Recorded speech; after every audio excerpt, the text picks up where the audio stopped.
Now let's look at how does this separation comes into being.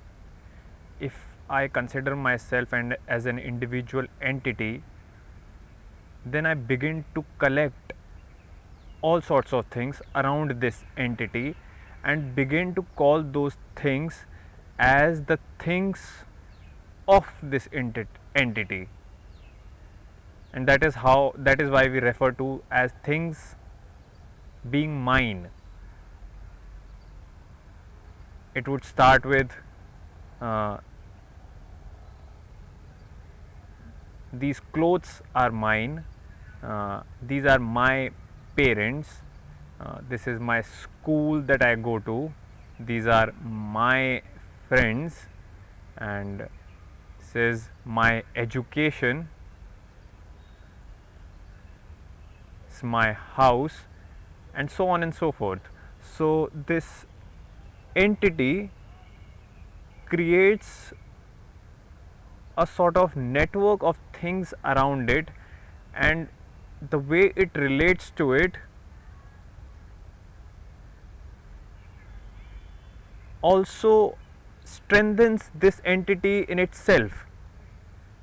As in, there is this entity which is me, and there are these things that surrounds the me, and then me relates to all those things that it relates to, and so these two things feed each other. The house feeds the me feeds the house, the relationship feeds the me feeds the relationship.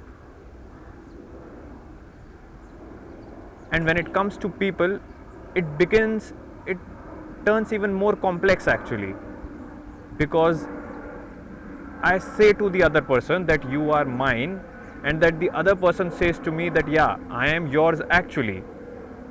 So this feedback loop strengthens the me. It gives the strength, it gives the identification or the solidification of it provides the solidification. All of these networks or relationships provides the solidification for its existence. But we see how in this relationship only the me exists. If the me ceases, all these things just are. The education is, the school is, the cloth is, and when the me, this entity, begins to call all of these things as his, is what actually gives the identity to the me. All of this forms the me, and so me is nothing but actually the collection of all these things around him. And if you were to take out all of these things from the me, there is no me left. But the me doesn't want it. The me has strongly identified with the things that are around. It has identified with the house it lives in, it has identified the area it has grown up in, the country it has grown up in, it has identified with the kind of friends and family that it is surrounded with. So that relationship with time is actually the glue that binds all of it all together. Time is what actually further strengthens the me, and that's how the separation comes into existence. If I am me and I have all of these things, and these things validate me, and I validate those things by calling them as mine, this relationship breeds separation. This is the foundation for separation, this relationship. And when we actually look at it, there is nothing substantial, there is no substance to it. It has been just voluntarily, came in existence.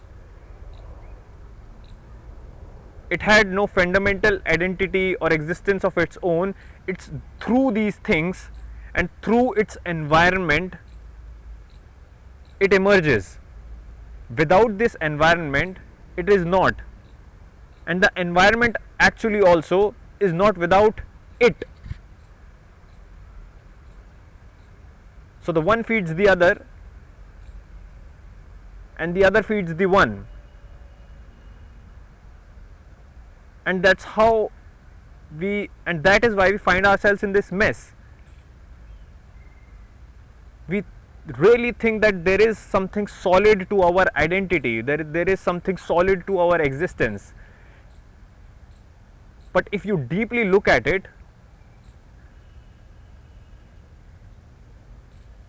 all of it is just arbitrary, all of it is by chance that it happens to be there. And then brain, doing its work, calling that, identifying those things with a word, with a name, and then calling them mine. And then this builds up in memory, and then memory strengthens itself, and all of this setup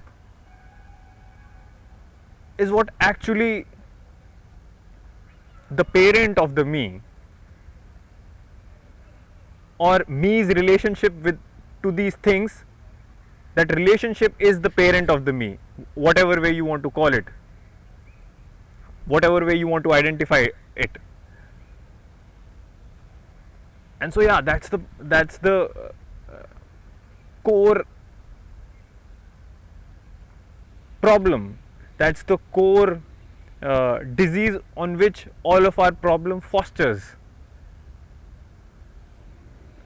This is the faulty understanding through which all of our misery emerges. This separation that comes into existence through the engagement of the environment with the me, and the me with the environment. And because actually this would also be an interesting thing to go into. If the me does not see as the other people who also consider themselves as one individual identity and then act in the way that is just described, it sees all of these things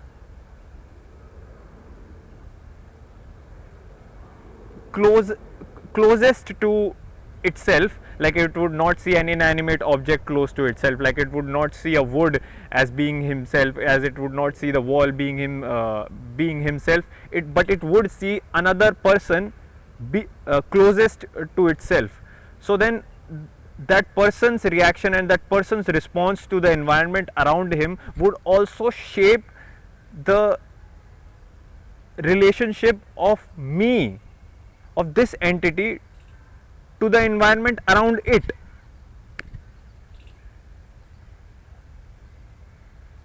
And but then that's actually not possible, because the me would come into existence when everybody is around, when every person is there, and it would then begin to see the faulty behavior or the faulty understanding that everyone around it lives on, and then it would go on to naturally adopt that identity for itself also. So in theory it may sound interesting, but that's actually not possible.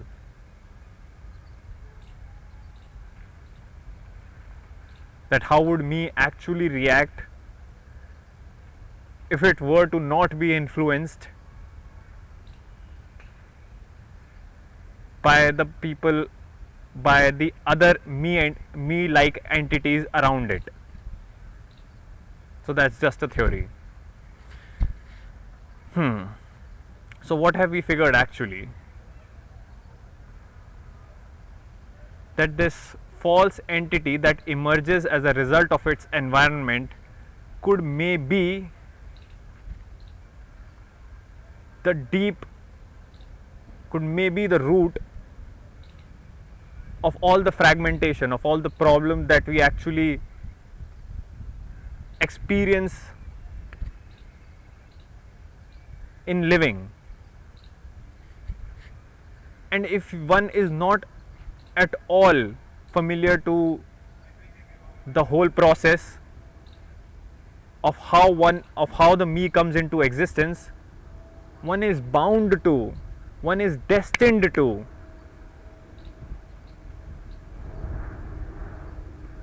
live an unoriginal life, live a miserable life. And that's not anything that anyone wants for themselves. One would want to live a complete life, a fulfilled life. And as we described earlier, that is our fundamental yearning, to be whole, to be full, to be complete within ourselves. And although we seek for things outside to complete ourselves, but without having gone into the nature of our existence, without having gone into who we are and why we live the way we live, and why we seek the things we seek,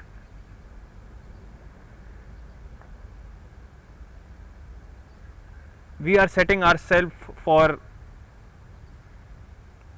a failure essentially, and failing in life. We are not doing justice to the life that we possess, to the life that we have. It would be a grave mistake on our part to just while away our time that we have and not understand its fundamental nature. We are just shoved into this life, and then we begin to adapt behaviors, then we begin to adapt understanding that we see around us, and then start to act in that same way, start to emulate whatever we see in our environment.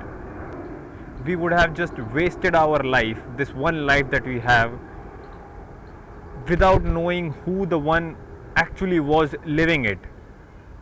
We would think that we have lived 60 years, 40 years, 50 years,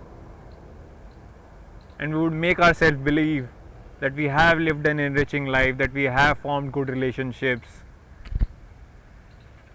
that we were actually fulfilled.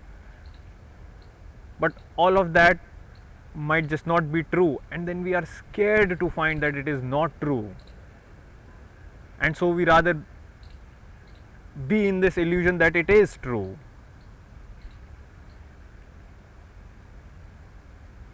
Is that how we really want to have lived one life that we have got? To know oneself, to really know how we function, how our mind really responds to the environment outside of us, is to come close, is to just see for oneself the reality of life directly, without anybody else telling us what life is actually about, without our environment deciding for us that what life actually is. Most of us have our subjective realities. There are subjects, and then that subject is influenced by the environment it is in. A subject living in Australia is influenced by the environment it lives in. A subject living in another country, in Japan, is influenced by the environment it lives in. In Africa, it is influenced by another sort of environment it lives in. And all of this influence to one's own particular environment begins to form our realities. But those are, understand it, are subjective realities. These subjects that were living in different places, and by the virtue of living in these places, they come to call the customs, the environment that these places had, their own reality. But these are subjective realities, the reality of the subject, the subject's reality to the place it was born in. That is a subjective reality. But what we ought to really understand is the reality of the subject itself, of who the subject is. We are all too in conflict with each other's subjective reality. The male is in contradiction with the subjective reality of the females. The poor is in contradiction with the subjective reality of the rich, and the white is in contradiction with is in conflict with the subjective reality of the black.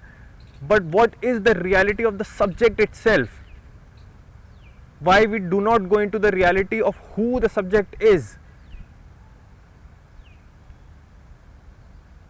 and what actually is the substance this subject is made of? The inquiry in the subject alone would bring us close to the reality of life. Otherwise, we would all be too occupied with our own particular subjective realities, which is nothing but like a film that is again in front of our eyes, and one has a blue film, and then when other has a red film on top of his eyes, and then other has a green film. But we ought to remove all of these films and to see clearly, directly with our own eyes, who we are, not through these films that we have on top of us, through these veils that we look at life, through these images that are given to us by our environment. To know our life directly, to have a direct contact with the life that we live, is to come close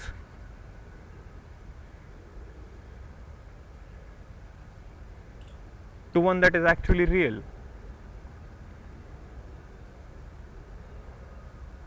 to one that is not transient, to one that stays.